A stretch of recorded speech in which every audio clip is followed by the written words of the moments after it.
Mooseltoe by Margie Palatini. 'Twas the season, and Moose was merry. He joyfully tickled the ivories with a tuneful of tidings and a flurry of fa-la-las. He was so full of ho-ho-hos, even his moustache had the holiday spirit. But Moose was more than just a bit merry and bright. He was busy, busy, busy. There was a lot to be done on his list of to-dos. But with orderly organization, a bit of regimentation, lots of imagination, and just plain old Moose know-how, getting ready for the big day should have been simple, easy. Yes, in all probability, just perfectly perfect. He wasted not one merry minute. Moose got moving and put some hustle into the holiday bustle. He went to work. He wrote cards and letters till his hooves hurt. Check. Oh, my hooves. He shopped till he dropped. Check. He hauled some boxes and bags and presents galore. Moose had gifts for everyone stacked from ceiling to floor. Check, check, check. Then he rapped, yo, yo, yo, and he ribboned, ho, ho, ho. And on each and every package he tied a big, beautiful bow. Check and double check. So far, so simple, so easy, so perfectly perfect. Another look at the list, and Moose headed for the kitchen. He pulled out the pots, pans, and bowls, sifted through stacks and racks of cookbooks. He whisked with his left, spooned with his right. Moose baked tons of tins of cookies. Check. Dozens of cakes, breads, and sweets. Check, check, check. He made jellies, sticky jams, most roasted a goose and some chestnuts. He toasted marshmallows and yams. Check, check, check, triple check. Yes, yes, so simple, so easy, and but of course so perfectly perfect. Yummy, yummy, yummy, yummy. Decorations were up next on his list of things to do and get done. So Moose decked the halls, then spruced up the walls. He beaded, bowed, and mooseltoed. He gathered garlands, roped wreaths and holly, jingled bells, and sang noels. Oh, good golly, this Moose was jolly. Check, check, check, check, check, check, check. Last but not least, he hung all the stockings, each and every one, with special care. And just in time, too.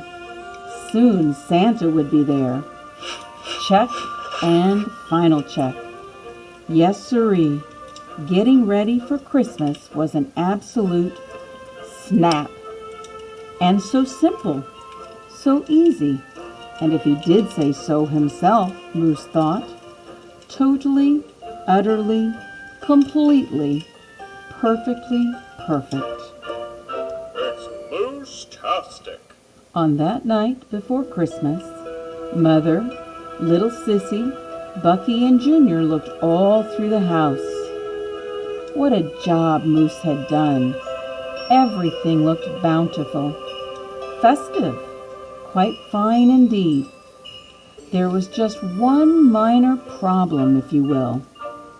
Oh dear, sighed the missus, as the five stared at one empty corner. Oh my, oh me, oh gee. Pop, what happened? Cried Junior. You forgot the tree. Oh, no. Oops. Where would they hang the tinsel? String the popcorn, light the lights? Where would Santa leave his gifts for the kiddies on Christmas Eve night? So Moose put on his galoshes and put on his hat. He would find a tree somewhere, somehow, and that's all there was to that.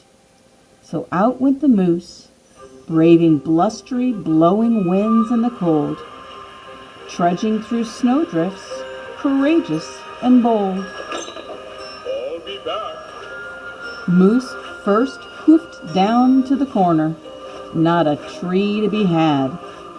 Then he slid around the block. Uh-oh, things were looking bad.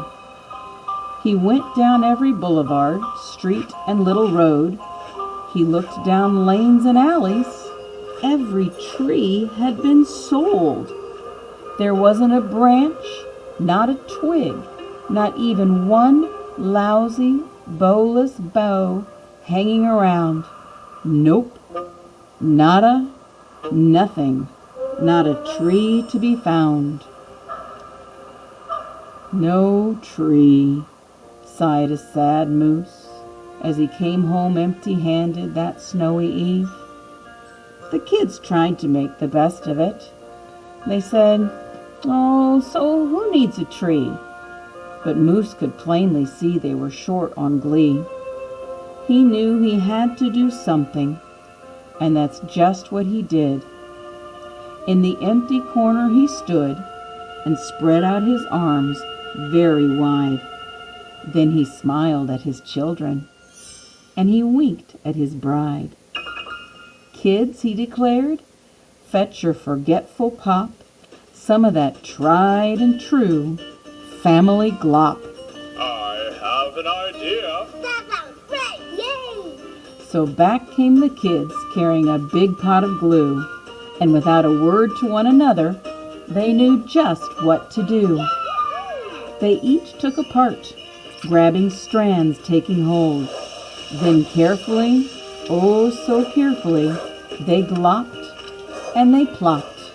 They pasted and they pressed. Excellent.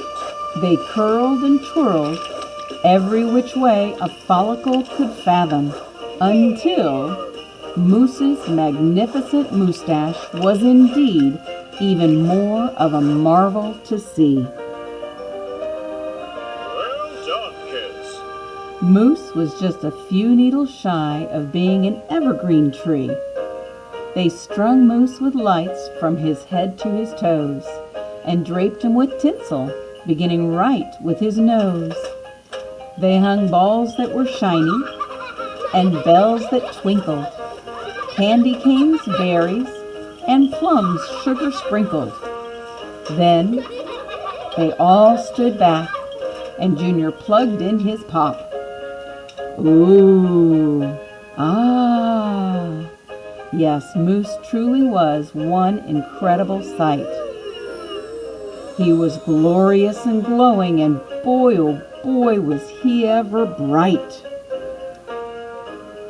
Then Junior placed the star Glowing. on top of Moose's head. He gave him a kiss and a pat, and they all headed off to bed. Except Moose, of course. He stayed in the corner instead, still twinkling and blinking and waiting for Santa. Oh, so it wasn't so simple, and it wasn't so easy, and okay, it wasn't so perfectly perfect. But do you know what? It was pretty close. Ho, ho, ho. Ho, ho, ho. The end.